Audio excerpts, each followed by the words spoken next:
Hello everybody and welcome back to the channel. For today's video, I want to talk to you about the narcissist and their maladaptation. So let's jump in.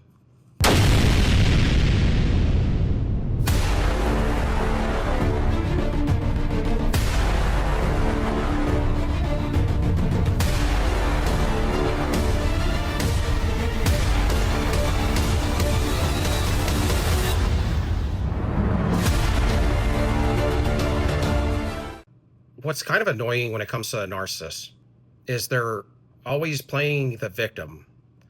And when they're in their pompous, arrogant attitude, right? I don't want to sound harsh here.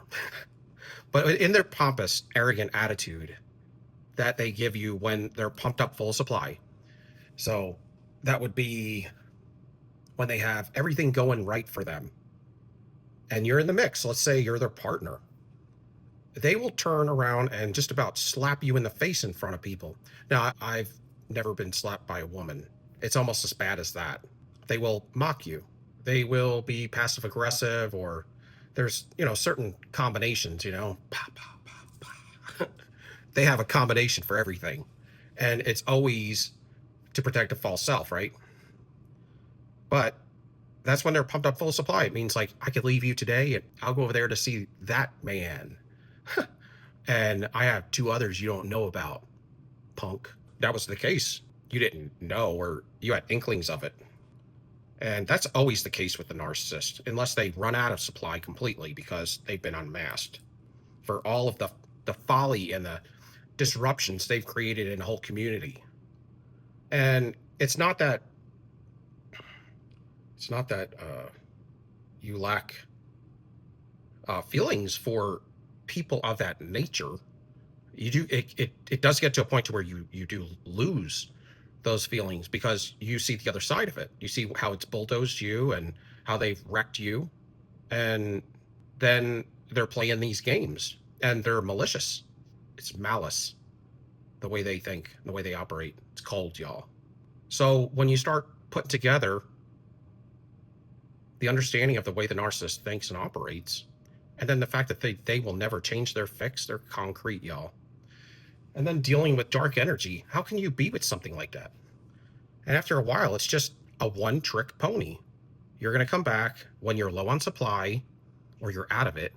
And because of your abandonment issues, and, for instance, maybe you haven't talked to them in a year or two, they'll do anything to get you back, right? To get back in your good graces. They'll give you a good false apology, maybe not. But generally, it's worthless. Just keep your apology because it's not genuine. You have to feel love before you can apologize truly, because it takes love to feel what is deserving to feel for the things that you have done. The only remorse they feel, or the depression when you're out of their life that they feel, is when they have no supply, or they want what they want and they can't have it when they want it. They're spoiled. A lot of them are spoiled brats, and their parents, I still think that it's a determinant before you get here on earth, but a lot of them are spoiled brats, and at least that's how they operate. They act that way, whether they were spoiled or not. They found a way to act that way. And they found a way to garner supply that way. And for a time, they were able to get it. And in the future, they'll probably be able to get it. Maybe. But, the narcissist is always, this is the thing, when they play the victim and they come back to you and they got this great story of how they were used or something. There's a couple things I want to say about that. One of them is, before you can make any good change in your life and maybe repent for what you've done or apologize for the bad that you've done in your life against people, and then you're coming back to them trying to apologize, first you really have to feel love and feel the truth in it all. Secondly, you got to understand, a narcissist thinks so much about their scheme and plans that they have come up with their fallback before they even got started with the primary situation. Whether it be illegal, it could be something where they're stealing or thieving. It could be them just cheating on somebody. But they already have the narrative set up for them to come in with their victimhood story before they even get started. So it's like they devised the primary and the secondary plan before they even got started. So when they come to you, just know that plan was in motion before they even cheated, before they got caught, or before they went in and stole some money from your account or faked your identity or whatever. They already had plan number 2, how they were going to fix it when it went wrong, and who they were going to blame for it when it went wrong. That's all they do with their spare time, is think about getting over on sources of supply. But the rest of the time is spent on option 2 or operation number 2, plan B. That when this doesn't work, how can I come in with a victimhood story already? What would sound good? What would they accept? That's not genuine. That's scheme number 2. That's lie number 2. That's to double down in a weird way to play on your heartstrings. That's not right. That's worse. I'd rather have you just have a second lie that you didn't concoct and save to have prepared. That makes it worse. It's like you premeditated it. And that's what they do. Best believe. They always do.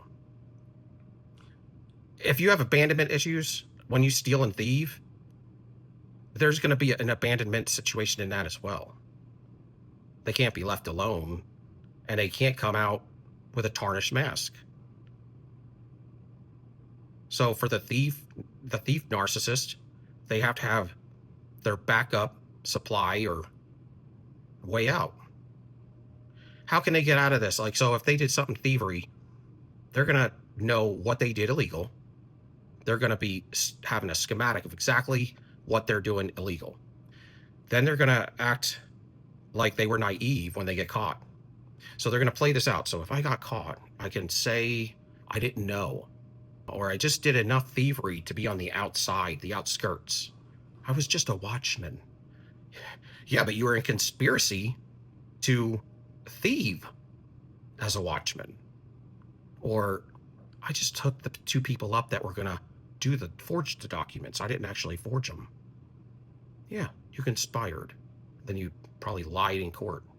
That's a few bad things right there, not to mention that you have my money in your account that you haven't given me, and that you forged documents, all kinds of things. But this is how they are. This is how they are in relationships.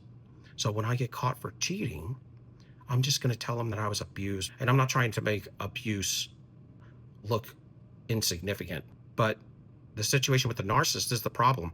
They take horrendous details that normal people would only use when it's true, like the word abuse.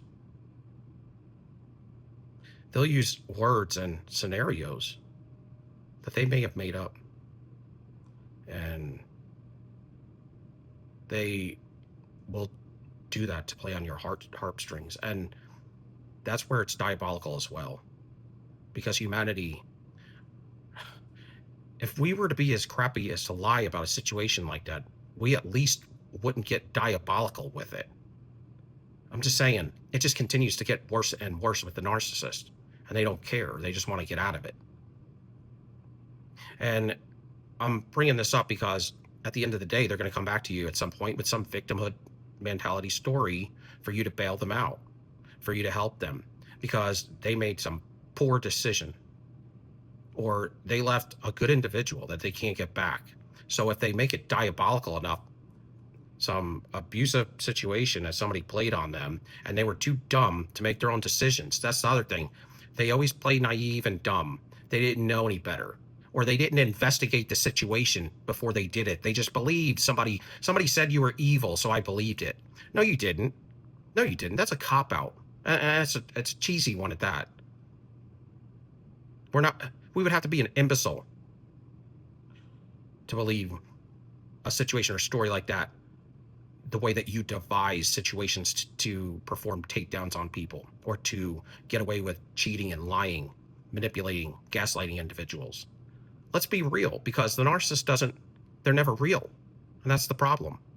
So then they'll play naive, and they told me a story that you were evil. So I just felt like it was a good opportunity for me to destroy you. And that's the thing. First of all, you have to do your own investigation. You can't just take somebody's word for something. Like, who does that? Especially with all of the devising that a narcissist does and all the planning. That's all they do with their spare time. When they're not working, they're not taking care of the kids. They're not doing laundry. They're not dusting. They're not mopping. They're not going to cook a meal or help somebody do something or mow the lawn or whatever. They're not doing anything constructive. They're just devising destruction. Sounds pretty bad, huh? I don't want to sound like I'm mad. I'm not. But it's these are things you're just passionate about, because whatever traps I fell in, I don't want you guys to fall in them. That's why people like me are here, to give advice before it happens, awareness before it occurs, to leave it before you get in too deep and wreck yourself, hurt your soul, hollow out all of your fruits of the spirit, your hope and your faith, your vision, the things that you want to propose to do. They'll wreck it. They'll crush it. That's why you got to keep these people out of your life. But I didn't know. You can't tell me that. These people could have like an IQ of like 160 or something. Emotionally, they're inept. Spiritually, on a higher level, they're inept. In truth and justice, they're inept. They will only side with you or help you if there's something in it for them. That's it. But as soon as you pump them back up, put a bunch of air in them, supply air, their head blows up and they treat you like garbage again. That's it. And they'll swing back around and tell you some other naive story.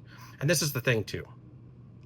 Before you can come back with these stupid stories, you got to stop acting maladaptive. Start walking by truth. I mean, whenever you have a scenario occur, think about the repercussions. Think about the circumstances before you do it. And instead of just when you're doing a criminal act or a cheating method on one of your supply sources. Anything. What are the repercussions? Is it truthful? Is it just? Is it right? Is it fair? And fair based on truthful standards, not your standards.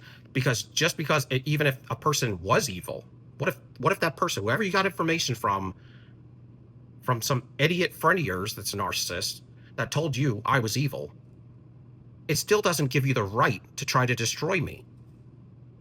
Who are you? You don't do that. You don't have the right to destroy anybody unless you have to, out of the circumstances, protect yourself in some sort of way.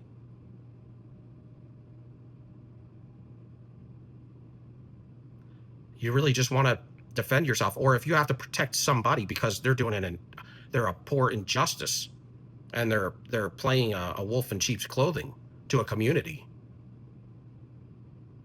while they're married and cheating on their wife with you. Maybe when their wife's out of town and there's some priest or something. Those are things that should be outed. Priest shouldn't even think about doing stuff like that. I'm just saying as an example. And then what you'll find is the guy, like a priest or something, that's doing all this stupid stuff. They act like Mother Teresa outside the doors of the house. Behind closed doors, they're a bully and a tyrant. And they keep everybody that does know who they truly are in fear, or they're extortionists, or they may have some idiotic title. But I'll tell you, I'm going to tell you something. For instance, to an investigator, to a court system, or to a community, if you got some person that's trying to act innocent and they're not, and let's say you're a little afraid, you shouldn't be, but let's say you're a little afraid, I get it, to turn them in, or if you're dealing with them even in the courts and stuff, You got to cut off supply to a narcissist to get them to while out. And at this point in time, these narcissists that you're dealing with, this Bonnie and Clyde, this two scammers, socio-psychopath, this is the thing. Just give them indifference. Don't argue with them, because when you argue with them, you give them supply, you fuel them up. And that's what they want. Whether you're a judge arguing with them, ex-wife, ex-girlfriend, whoever, give them nothing but flat words. And in the community, when you see them, if you're just a community goer, don't even look at them. Don't give them your time of day. Don't argue with them. They want you to argue with them. They get fuel from it. But when they get no supply, when you treat them with indifference, you cut off their supply. They want to be feared, loved, hated, wanted. They want to be the savior. They want to be the villain, the martyr. Any of those will work as long as they're significant in your life. But when you treat them as if they don't exist, they just don't matter to you. Or you just look at them with a face of disgust. Don't even say anything unless you have to. And if you do, just be flat with it. I don't like your ways. Never did. You don't have to say it. If you do that, you're giving them your energy. But you got to starve the narcissist from any fuel, any energy, any supply energy. They're vampires. So if you could think of it like they suck blood out of someone's neck, right? That's how the old school vampire was. Well, these vampires are energetic. They need energy. Doesn't matter if it's good energy, hate energy, anything. Energy. But when you treat them as if they don't matter to you at all, they can't stand that. That's why when you cut them off, you really do it for you, so you could heal your situation with the rumination. You need to get away from all that confusion. But also what comes with that is this abandonment and the situation where they have no fuel from you and they can't stand it. That's why they come to destroy you and wreck you again, because they want to spark some more inflammation in you and try to get you going again, to argue with them, fight with them, apologize to them when it's their fault, accept their stupid apology, anything. But when they come to talk to you and you're just frustrated with them, don't argue with them. Just say, state what you want to say. I'll listen, and then I'm going to leave. Are you done? Okay. When they're done talking, just say, are you done? Okay. Just turn around and leave. And if they want to respond, just say, I'm going to process it. I can't give you an answer right now. Bye. Just calm like that. You're just doing what's necessary, bare minimum, because you have to. But you're not giving them any fuel. You're looking at them like a gray rock. That's what they say to do. Act like a gray rock. A gray rock doesn't do anything. It sits there. It's boring as hell. Don't talk to you. They don't move. So, yeah. That's all. Thank you for watching. Till next time, Soldier, peace, we out.